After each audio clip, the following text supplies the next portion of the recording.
My biggest fear is sitting idle at home, not getting work, not being able to do anything. Like that's my biggest fear. मैं कह रहा हूँ अभी की, मुझे घर पे बेकार नहीं बैठना है, मैं नहीं बैठ सकता हूँ आज. Do you think अगर ऑडियंस एक्सेप्ट नहीं करे, प्यार नहीं मिले, फ्लॉप हो गई, फ्लॉप हो गया, and then you like let's say you don't have work, तू बैठेगा फिर उसके बाद घर पे?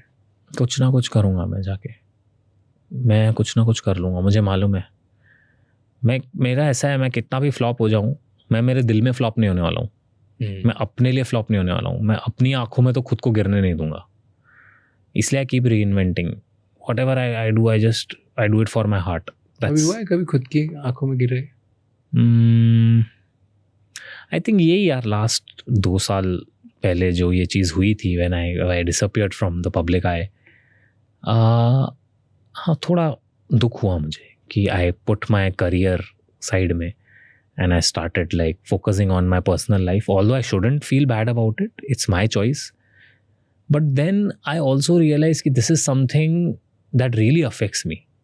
Not working, not paying attention to career, not paying attention to YouTube, whatever this career is, it does affect me. Us moment pe I enjoy it, it's like I enjoy it like a break, but when I come back I feel productively guilty, and that guilt eats me up. कि वो नहीं लेना चाहिए. Do you think that's one of the worst decisions of your life? No, it's one of the best. I'll tell you why. Because I made Ekaki because of that. I believe whatever happens for a reason. I'm not saying कि अभी मैं ऐसा करूँगा. वो तो हो गया मुझसे, एक मिस्टेक हो गई मुझसे, लेकिन उस मिस्टेक से the path that I took led me to making Ekaki.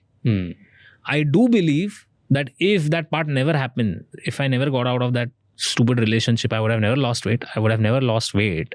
I would have never made this show, which requires me, by the way, to be thin and lean. And you will realize why once the next chapter comes. So, I would have always been stuck in my comfort zone. I would have always been that. मुझे जो आग लगी, जो मुझे धक्का लगा, वो धक्के की वजह से मैं आया हूँ.